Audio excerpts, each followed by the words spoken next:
வணக்கம். இந்த மாதம் பார்த்தீங்கன்னா, 2ஆம் கட்ட சுற்றுப்பயணத்தை எடப்பாடி பழனிசாமி கொஞ்சம் தள்ளி வச்சிருக்கிறாரு அப்படிங்கிற மாரி செய்தி வருது. காரணம் என்னன்னு கேட்டீங்கன்னா, அதிமுகவுக்குள்ள உட்கட்சி பிரச்சனை, பாஜகவோட கூட்டணி தொடர்பான பிரச்சனை, இப்படி ஏகப்பட்ட பஞ்சாயத்துகள் இருக்கு. ஆனா இந்த மாரி சமயத்துல இத பயன்படுத்தி, திமுக அதிமுகவுல அதிருப்தியில இருக்கிற முக்கியமான தலைவர்கள் எல்லாத்தையும் தூக்கிடலாம் அப்படிங்கிற ஒரு எண்ணத்துக்கு வந்துட்டாங்க. அதே போல தான் அன்வர் ராஜாவை தூக்குனாங்க. அன்வர் ராஜாவுக்கு இப்போ முக்கியமான ஒரு பதவியை குடுத்துருக்காங்க. திரும்பவும் இந்த அதிமுக ஆட்சிக்கு வராது அப்படிங்கிற ஒரு எண்ணம் அதிமுகவில் இருக்கிற முக்கியமான தலைகளுக்கே இருக்கு. அப்படிப்பட்ட ஒரு சூழ்நிலையில எடப்பாடி பழனிசாமி என்னதான் பண்ண முடியும்? அவங்கள சமாளிக்கணும், அவங்கள அனுசரிச்சு போகணும், அவங்க சொல்றதை கேட்கணும் அப்படிங்கிற மாதிரி எண்ணம்லாம் எடப்பாடி பழனிசாமிகிட்ட இல்லை. நான் சொல்றதை கேளுங்க அப்படிங்கிற மாதிரி ஒரு தெனாவட்டான ஒரு போக்கு தான் அவர்கிட்ட இருக்கு. அதனால தான் பார்த்தீங்கன்னா, இப்போ கட்சியில் இருக்க முக்கியமான தலைவர்கள் எல்லாமே வெளியேறதுக்கான வாய்ப்புகளை உருவாக்கி கொடுத்துட்டாங்க. அன்வர் ராஜாவை தொடர்ந்து கார்த்திக் தொண்டைமான் அவரும் திமுகவில் போய் இணைஞ்சிருக்கிறார். இந்த மாதிரி சூழ்நிலையில நிறைய பேரை கொங்கு பகுதியில் தூக்கிடணும் அப்படிங்கிற மாதிரி இருக்கிறாங்க. ஏன்னு கேட்டிங்கன்னா, இப்போ திருப்பூரில் இன்னைக்கு அரசு நலத்திட்ட உதவிகளை முதலமைச்சர் எல்லாமே துவக்கி வச்சுட்டு அதுக்கப்புறமா பேசும்போது, இந்த தடவை அதிமுக மேற்கு மண்டலத்தில் மிகப்பெரிய அடி வாங்கும் அப்படின்னு சொல்லியிருக்கிறார். இதுதான் இப்போ உன்னிப்பாக கவனிக்கப்பட வேண்டிய விஷயமா இருக்கு. ஏன்னா மேற்கு மண்டலத்தில் மட்டும் ஜெயிச்சா போதும், நம்ம திரும்பவும் எதிர்கட்சி தலைவராக உட்காந்துடலாம் அப்படிங்கிற ஒரு எண்ணத்துல தான் எடப்பாடி பழனிசாமி இருக்கிறாரு. அவர் முதலமைச்சர் ஆகணும் அப்படிங்கிற எண்ணம்லாம் இல்லை. அப்படி ஆகணுங்கிற எண்ணம் இருந்தால் ஒருங்கிணைந்த அதிமுக உருவாகணும். இப்போ ஓபிஎஸ், சசிகலா, டிடிவி தினகரன், அப்புறமா கட்சியை விட்டு வெளியே போன நிறைய நபர்களை எல்லாத்தையும் திரும்பவும் கட்சிக்குள்ளே கொண்டு எப்பா என்னை ஏற்றுக்குங்கய்யா, நான் தான் கட்சியோட பொதுச்செயலாளர், என்னை ஏற்றுக்குங்க, தயவு செய்து ஏற்றுக்குங்க, ஏன்னாவது அனுசரித்து போய் பேசணும். அதெல்லாம் பேச முடியாது அப்படிங்கிற எண்ணத்தில் இருக்கும்போது சுத்தமாக ஒன்றுமே செய்ய முடியாது அப்படிங்கிற ஒரு எண்ணத்துக்கு எல்லாருமே போயிட்டாங்க. இவ்வளவு கோடிகளை இறைச்சி இப்போ பிரச்சாரம்லாம் பண்ணியாச்சு. பண்ண பிறகும் பார்த்தீங்கன்னா உட்கட்சிக்குள்ள பிரச்சனை இருக்குது. இவர் பிரச்சாரத்துக்கு போக ஆரம்பித்த பிறகு தான் அன்வர் ராஜா திமுகவுக்கு போனார். கார்த்திக் தொண்டைமானும் திமுகவுக்கு போனார். இப்போ கொங்கு பகுதியில், அதுவும் குறிப்பாக ஈரோட்டில் செங்கோட்டையனை தூக்க போகிறாங்க அப்படிங்கிற மாதிரி ஒரு இது இருக்குது. என்னடா அப்படின்னு யோசிச்சுட்டு இருக்காரு. செங்கோட்டையன் திமுக தலைமை செங்கோட்டையன்கிட்ட பேச்சுவார்த்தை நடத்திருக்காங்க. குறிப்பாக பார்த்தீங்கன்னா, அங்கே இருக்கிற அமைச்சர் முத்துசாமி செங்கோட்டையனோட பேச்சுவார்த்தை நடத்திட்டு இருக்கிறாரு. வாங்க இந்த சைடு உட்காந்துருந்தீங்கன்னா உங்களுக்கு எதிர்காலமே இல்லாமல் போயிடும். நீங்கள் ஜெயிச்சு எம்எல்ஏ ஆன பிறகு அதுவும் வேஸ்ட்டாக போயிடும். இப்போயே நீங்கள் திமுகவில் சேர்ந்தீங்க அப்படின்னா கண்டிப்பாக பார்த்தீங்கன்னா உங்களுக்கு அமைச்சர் பதவியில் இடம் கிடைக்கும், நீங்கள் கட்சியில் சீனியரு, அதனால் முன்னாடியே திமுகவுக்கு வந்துருங்க அப்படிங்கிற மாதிரி செங்கோட்டையனுக்கு பிரெயின் வாஷ் பண்ணியிருக்கிறாங்க. ஆனால் செங்கோட்டையனை பொறுத்த வரைக்கும் அதிமுக விட்டு போகணும் அப்படிங்கிற எண்ணம் அவர்கிட்ட இது வரைக்குமே இல்லை. ஏன்னா அவருக்கு ஒரு கனவு இருக்குது. என்னன்னு கேட்டிங்கன்னா, அவர் முதலமைச்சர் அப்படிங்கிற ஒரு எண்ணத்தில் இருக்காங்க. ஏற்கனவே சசிகலா அவரை தான் சூஸ் பண்ணாங்க. அவர் அந்த வாய்ப்பை நழுவ விட்டார். இப்போ பாஜகவும் அவரை சூஸ் பண்ணி வச்சிருக்கிறாங்க. நீங்கள் தான் அடுத்த முதலமைச்சர், அந்த கனவோடு இருங்க அப்படிங்கிற மாதிரி சொல்லியிருக்காங்க. எடப்பாடி பழனிசாமி ஏடோடம் பண்ணுவார். அப்படி பண்ணும்போது பார்த்தீங்கன்னா, அவருக்கு எதிராக நாங்கள் ஒருத்தரை வச்சு காய் நவுத்தணும், அதுவும் மேற்கு மண்டலத்தில் வச்சு காய் நவுத்தணும் அப்படின்னா செங்கோட்டையன் தான் எங்களுக்கு சரியாக இருப்பார் அப்படிங்கிற மாதிரி அவரும் சொல்லிட்டு இருக்காரு. அடிக்கடி டெல்லி போகிறாரு. டெல்லியில் போய் பாஜக முக்கிய தலைவர்களோட பேசிட்டு இருக்காரு. அவங்களும் சீக்கிரமாக கட்சி உங்கள் கட்டுப்பாட்டுக்கு வரும் அப்படிங்கிற மாதிரி சொல்லிட்டு இருக்காங்க. இந்த மாதிரி சமயத்தில் தான் எடப்பாடி பழனிசாமி செங்கோட்டையனை கொஞ்சம் அவமரியாதை பண்ணிகிட்டே இருக்கிறாரு. பெருசாக அவருக்கு முக்கியத்துவம் கொடுக்க மாட்டேங்கிறாரு. இது ஆரம்பத்துலேருந்தே செங்கோட்டையனுக்கும் எடப்பாடி பழனிசாமிக்கும் நடக்கிற ஒரு லடாய்.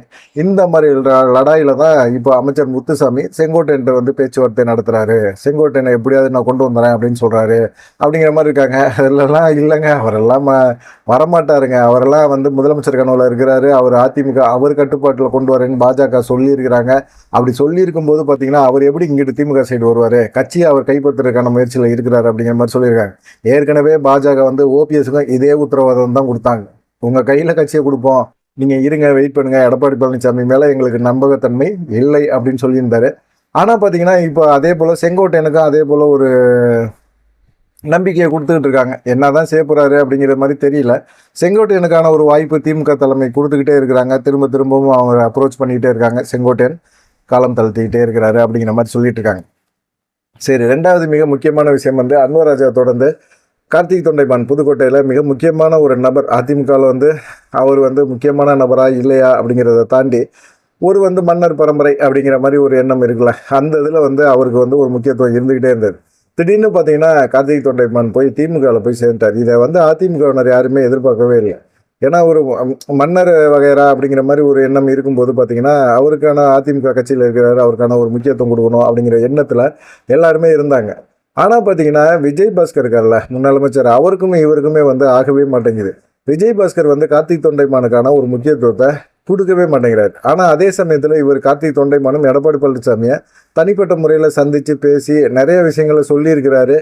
ஒரு முக்கியத்துவம் கொடுக்க மாட்டேங்கிறாரு விஜயபாஸ்கர் கட்சிக்குள்ள அப்படின்னு சொன்ன பிறகுமே எடப்பாடி பழனிசாமி எந்த நடவடிக்கையுமே இல்லை. விஜயபாஸ்கர் வந்து தொடர்ந்து கார்த்திக் தொண்டைமானை அவமானப்படுத்துகிற மாதிரி ஒரு செயல்களை செஞ்சுக்கிட்டே இருந்திருக்கிறார். இதனால கார்த்திக் தொண்டைமான் கொஞ்சம் அதிருப்தியில் இருந்துக்கிட்டே இருந்தார். அப்புறமா பார்த்தீங்கன்னா திருச்சி சிவா இருக்கல்ல, அவர் மூலமாக பேச்சுவார்த்தை நடத்தியிருக்கிறாங்க கார்த்திக் தொண்டைமான்ட்ட. அவங்களுக்கு திமுக பொறுத்த வரைக்கும் பார்த்தீங்கன்னா அதிமுக மேலே நிறைய பேர் அதிருப்தியில் இருந்துக்கிட்டே இருக்கிறாங்க. ஒவ்வொரு மாவட்ட செயலாளரும் அந்தந்த மாவட்டத்தில் இருக்க முன்னாள் அமைச்சர்களும் இப்போ அவங்க வந்து என்னென்னா அவங்க கட்டுப்பாட்டுக்குள்ளே கட்சியை கொண்டு வராங்க.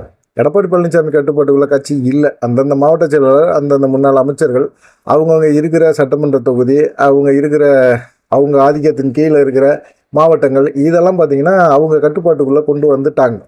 அதனால பார்த்தீங்கன்னா எடப்பாடி பழனிசாமி அவங்கள கட்டுப்படுத்தவே முடியல.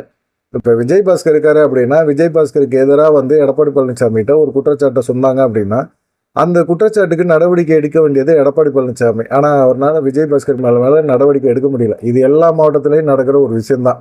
அதே போல் தான் கார்த்திக் தொண்டைமான் ரொம்ப நாள் பார்த்தீங்கன்னா அவரும் பொறுமையாகவே இருந்து பார்த்துருக்கிறாரு. ஏதாவது ஒரு நடவடிக்கை எடப்பாடி பழனிசாமி எடுப்பார், இல்லை கார்த்திக் தொண்டைமான் வந்து ஒரு முக்கியத்துவம் கொடுப்பாரு அப்படிங்கிற மாதிரி ஒரு எண்ணத்தில் இருந்தாங்க. ஆனால் ஒன்றுமே நடக்கலை. இதுக்கு இடையில திருச்சி சிவா வந்து கார்த்திக் தொண்டைமானோட பேச்சுவார்த்தை நடத்தினாரு அப்படிங்கிற மாதிரி சொல்கிறாங்க. அப்போ வந்து அவங்க என்ன சொல்லியிருக்கிறாரு அப்படின்னா, இப்போ வந்து ஒரு கட்சியிலேருந்து இன்னொரு கட்சிக்கு போகிறாங்க அப்படின்னா அவங்களுக்கு அந்த கட்சியில் ஒரு முக்கியமான ஒரு பதவி கொடுத்தா தானே அது நல்லாயிருக்கும். அது இல்லாமல் பார்த்தீங்கன்னா இவர் வந்து ஒரு முக்கியமான நபர் அப்படிங்கிற மாதிரி ஒரு எண்ணம் புதுக்கோட்டையை பொறுத்த வரைக்கும் இருக்குது.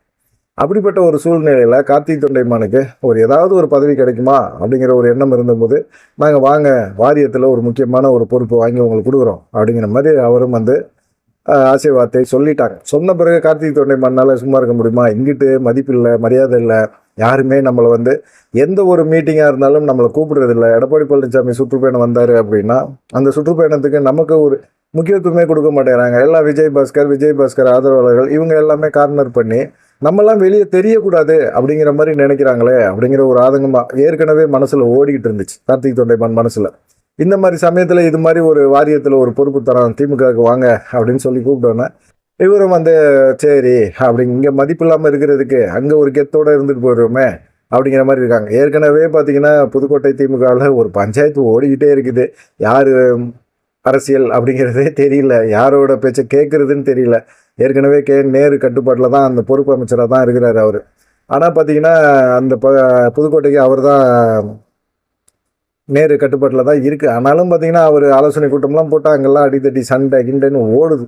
ஆனால் இந்த மாதிரி சமயத்தில் இவர் வேறு திமுகவுக்குள்ளே வந்துட்டாரா அப்படின்னு திமுகவுக்குள்ளே அதிருப்தி இருந்தாலும் இவர் வந்து பெருசாக வந்து யாருக்கிட்டையும் சண்டை போட மாட்டார், யாரையும் பெருசாக கோஷ்டியெல்லாம் உருவாக்க மாட்டார் அப்படிங்கிற மாதிரி எண்ணம் எல்லாத்துக்குமே இருக்குது.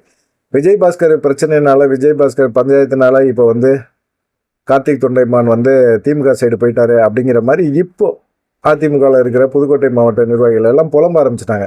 எப்போ வேணாலும் போய் அவரை கார்த்திக் தொண்டைமானை சந்திக்கலாம். சும்மா ஒரு சின்ன பிரச்சனைனாலும் உடனே வீட்டுக்கு வந்து நிற்பார், பேசுவார், ஆறுதலாக இருப்பார். ஆனால் அந்த மனுஷனே நம்ம விட்டுட்டோமையா அப்படிங்கிற மாதிரி புதுக்கோட்டையை சேர்ந்த அதிமுக நிர்வாகிகள் எல்லாமே புலம்ப ஆரம்பிச்சிட்டு இருக்காங்க அப்படிங்கிற மாதிரி இருக்குது. அதே போல் தான் இப்போ செங்கோட்டையனும் வந்து திமுக தரப்பில் பேச்சுவார்த்தை நடத்துகிறாங்க.